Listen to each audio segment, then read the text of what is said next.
So, yeah, it's just going to have to be the great value Red Sox. I don't look. I hear the calls from Montgomery, and I get it. It's a name. But what happens if that lefty goes wrong and starts getting rocked in Fenway by the Blue Jays? What's the first thing you're going to say to yourself? We paid him all that money to do this.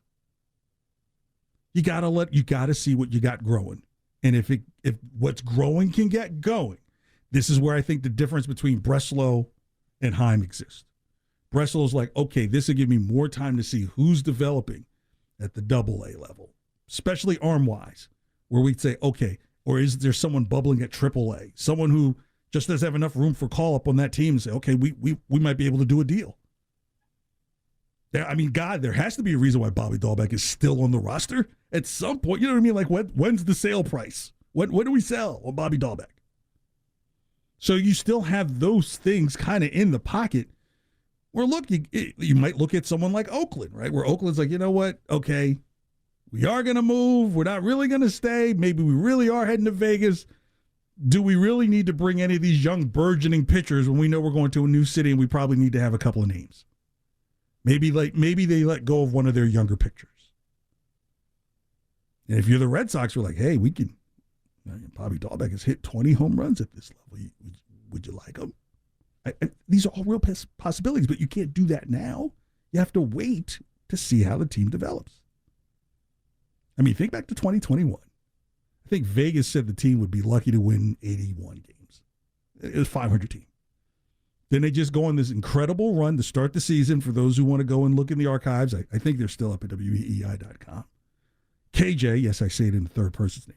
KJ has the 27 game at a time theory. Bradfo hates it, but he knows it works. Take it 27 games at a time.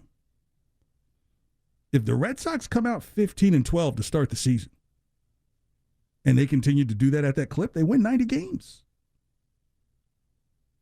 15-12, doing that the whole time.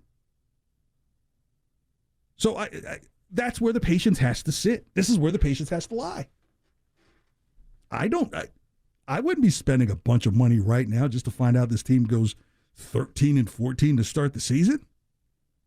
I mean, some of you are making jokes about the college student prices then. Shoot. What do you think it will be if you get 30, 40 games in? Because people, I will say this. In the past, I've joked. It doesn't matter how you feel. There's always going to be some tourist, some in-towner, just some person coming into town is going to like, I'm at a Red Sox game.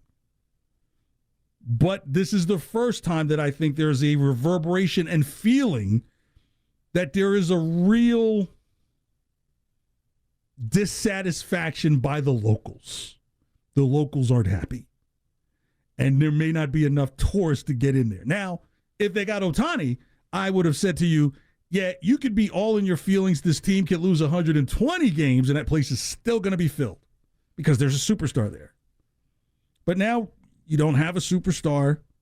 Trevor Story is going to have to be level of comeback player of the year type situation. Devers is going to have to get back into that mid-40s threshold of home runs. And Cassis is going to have to be like an RBI driver. Yoshida is going to have to, okay, no more excuses. Yeah, you used to be you play like 2 games a week overseas. I know this is an everyday thing, bro, and we travel and bring your stuff with you.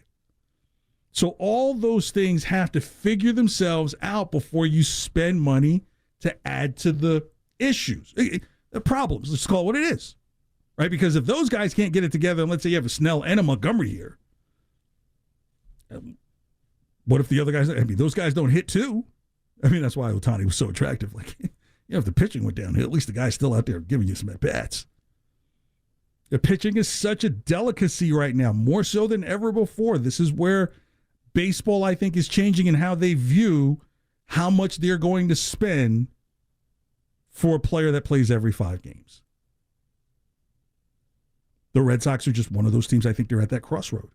The Dodgers, they figured out something different, and I just honestly believe that the Red Sox were one of the teams that were really shocked by the deferment deal that the Dodgers were able to get, that you can't make those deals right now and say, hey, we'll just pay them $30 million in 20 years. Like, I don't even know if I'm on the team. Like, how am I going to sell the team if I want to sell the team with that stuff still on the books? So they just got burned with some kind of creative technology. I think that's just what happened. I think the Dodgers is one of those teams that are like, we're going to, and keep in mind, they are newer ownership, so they're probably going to be around for a little longer. This current ownership is kind of in the middle ages, if you will. It's not one of these historically teams owned for 78 years. But you're now getting closer to 30 years than you are to 10. And you have to wonder, you're like, hey, do the returns look the same? The game has changed. The popularity of the game overall in the U.S. conscious has changed. I'd probably say when John Henry bought the team in 2004, baseball was probably still number 2. If anything, it probably moved back into number 2 because now you're getting out of the Michael Jordan years in the NBA, and the NBA kind of went through its lull of its fandom. In baseball, with the Red Sox winning it, the World Series, there was a story there. Of course, Cubs also winning it during that time. So a couple of historic teams that had never won it in really anybody's lifetime that could still speak a coherent sentence or have all their teeth. There was an excitement again. But now you would ask, where does the excitement lie with baseball? It's a great sport. I love it. It's my first sport. It's my first love. But I also understand the dynamics of where people are right now. I mean, you're talking about people who make comments of things being too old or too slow or whatever, and then you're saying, here's a 3-hour product and we're trying to fix it. I mean, they're literally talking about having AI umpires. Like, this is like, okay, this is old man yelling at a cloud. Yeah, an AI umpire can't give you like the call looking third strike little oomph personality with the, you're out. So if you're the Red Sox, do you want to just throw a bunch of money into that kind of pool of uncertainty? When you kind of, let's call it what it is. Mission has kind of been accomplished a few times.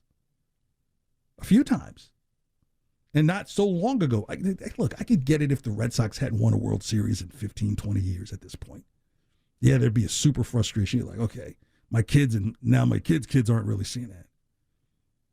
No, you're talking, 5 years? So I'm with the Red Sox right now, not necessarily spending a whole lot of money. I know it's not popular. I know it's not the way things are. But again, what would you spend it on? And how do you know for sure it's going to get you a return? Because the thing that you spent the most money on during the entire Heim Bloom era still has not paid off. I was one of those that thought, okay, maybe you keep Xander around. Okay, I have no problem being wrong now because clearly there is deficiencies and a declining. And now imagine the conversation here is like, so who plays short? Is it going to be Trevor or is it going to be Xander? So you don't have to worry about that, and you don't have something above price that you have to pay for. I think Red Sox have decided that, you know what, we've been able to get the spending down. There's not a whole lot of super money circling, and it gives us a chance to be more methodical in our next moves versus just being diabolical because fans want a first-line pitcher. We need him. Yeah. Let him miss a start. What do you think happens? Well, what is he missing? All that money he's getting and he's missing stuff. You know who couldn't get out of that money? The Red Sox. That's why you wait to see how the season develops. That's the great thing about 27 games at a time. Once you get to 3 of them, you kind of will know. 3 sets of 27 games, you will kind of know what you're working with towards the end of the season.